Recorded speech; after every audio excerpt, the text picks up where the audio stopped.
Hello. Okay. Oops. I just thought yesterday when I was showing you how to make the little dish, which has got quite dry now. Can you hear that? That's what we call leather hard. I was thinking about tools and obviously I've got lots of kind of proper pottery tools, that I've bought over the years. But I was thinking, let's try and make some of our own pottery tools as well. So that you feel like you've got stuff that's going to work really, really well and just made from things that you've got at home. So I thought to myself, I'm going to try and make, because I really like the tools that have kind of like a nice little curvy round bit like this at the end. They're really good for smoothing things. So I got an old paintbrush handle. Here's an actual paintbrush, which is a little bit thinner. But if you've got any old paintbrushes or bits of doweling, or I wonder if you can make one out of an old pencil crayon, I don't know. And I got my Stanley knife and I just kind of started paring it back at the end. Look, here's all my little bits to prove that I've done it. And then I just got a little bit of sandpaper and I smoothed it all off, and I managed to make quite a nice little tool, really. It was really easy. It was so simple, and that's going to be really useful to smooth things down and get in there where you can't get your finger in there. Another thing I did is I've got a few lolly sticks as well. This is a good excuse to go down to the shop and buy some lollies on an essential shopping trip, obviously. So I made that. I just it was so easy. I just marked on my stick with a pen. What did I even do? I can't remember now. I just kind of wanted it to have a bit of a kind of claw shape like that. And I just got my Stanley knife and I just, cut it and cut it and cut it until that piece came off. That must have been that way around. Yeah, and then I just sanded it. And it's actually quite a good little tool, actually. I'm quite impressed with that. So little lolly set. And the reason why these are good is because it's bare wood. So when you work with your pottery, you will find out that anything that's plastic, with tools it's not so bad, but like working on a non-absorbent surface, things are going to want to stick.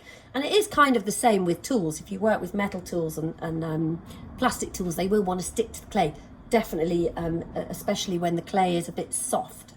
Another tool that I made a long time ago, these are pottery knives, and actually that's really sharp. So these are just old, oh God, what's the name of that saw? Hacksaw? Is it a hacksaw blade? So these are actually really good, and you can cut them down and sharpen them if you have, what did I do that on? It was like a rotating sort of sharpening stone thing. But even just short broken bits of hacksaw blades are quite good because you can sort of bend them and scrape clay with them, and they're quite good for that actually. Both sides, the serrated edge and the straight edge, they're both quite useful. They make good pottery tools. These are really easy to make. So these are what we call ribs in pottery, and you can buy them. They're quite expensive. Like I've got some really posh ones that I do love actually, but I made these years ago from old credit cards, that kind of thing, and they are really good because you can hold them and you can scrape pottery with the flat edge, and you can cut a curve to them, and then say for instance you were making like a bowl with a curved edge, you'd be able to scrape the inside of the edge of your pot depending on what angle and what shape you cut them to. And just some serrated edges and stuff as well. I don't know what I was doing with those. Anyway, they're really easy to make and they are very good. So do have a go at making your own tools. I was just going to go back and revisit the dish. I was just looking at the base.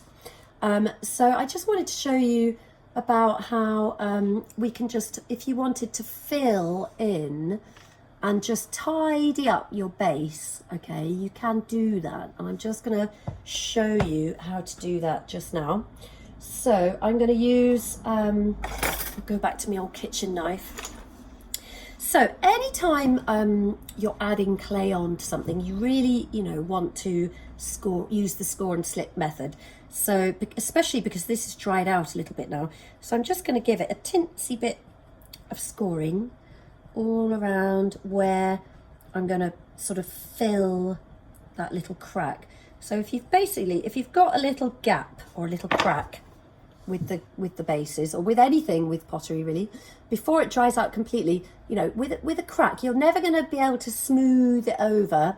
You have to put something in the gap and then smooth it over. Okay, so I've just given that a little bit of scoring, and I'm just going to put a little bit of slip in there as well, just dampen it a tad. Doesn't need loads. Put a little bit in there as well. And then I'm going to grab a really soft, squidgy bit of clay out of the bag, okay? And with that, you can sort of like make some little wormy sausages. And I'm just going to I need to look at what I'm doing, so I can't look at the camera as well. Right, I'm going to actually just sort of smear and squidge that into the gap, okay? So it looks really ugly at the moment, don't worry about that. So I'm actually, and you can actually smear it in a little bit as well if you want. Just sort of, so it's almost like a, not like a paste, but just, what is it like? It's just like smearing soft clay. I can't think of what else it's like. So it looks a bit of a mess now, doesn't it? I'm just going to wadge a bit in there. Let's squidge a bit in there. That'll do. So that looks pretty bad right now, but that's okay, because we're going to use our cut up credit card, and let me see if I can just show you. So at this point you can scrape that back. So the idea is that you're kind of scraping back the high points, okay? And get rid of all that. So we're just kind of taking it back to the same level. This is working really well, actually. You see, we're starting to get there. It's starting to look a lot more flat. Scraping it back. That's not bad. There's a little bit of a sort of crack in the clay there. I'm just actually going to smear a bit of clay straight across that crack and scrape it back again. And that way you can get a nice, neat bottom to your pot. Okay, so it starts to look a lot flatter. Not quite there yet, are we? A little bit more here.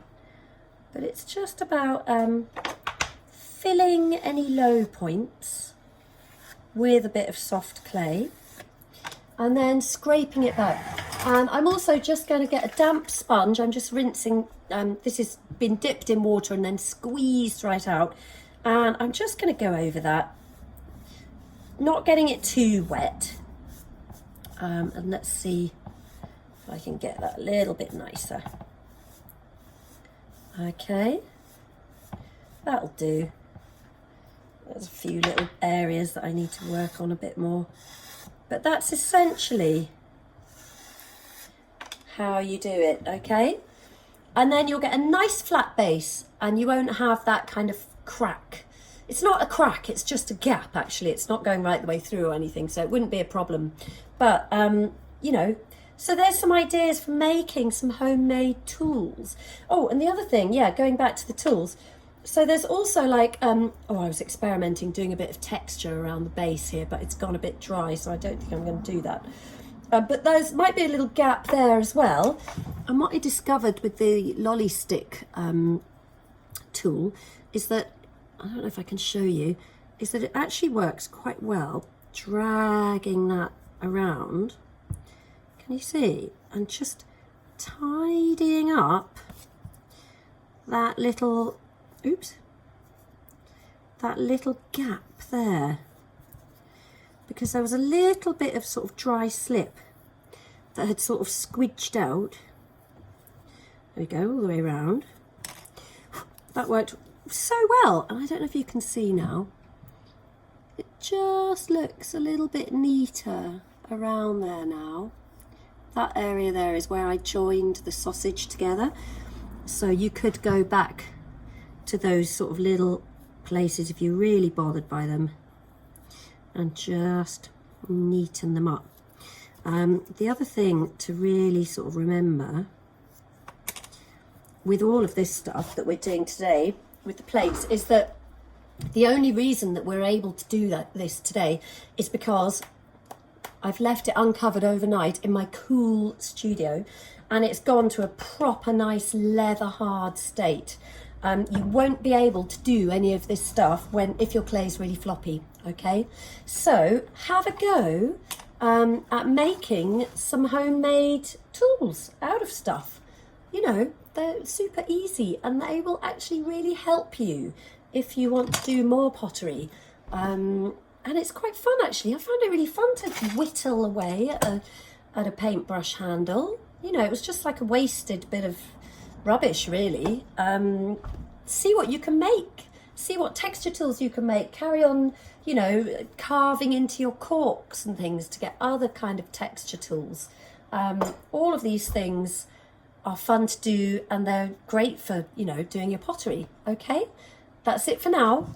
Enjoy and post pictures of what you're doing. I really want to see. People are like emailing me privately. I think they're a little bit embarrassed maybe, I don't know, about the beautiful things that they've been doing. I'm sure everyone would really like to see, so be public. I mean, you know, why not? Let's celebrate it. Good luck, get some tools made, and I'll do more videos, of course, loads, all right? So, see you soon, bye.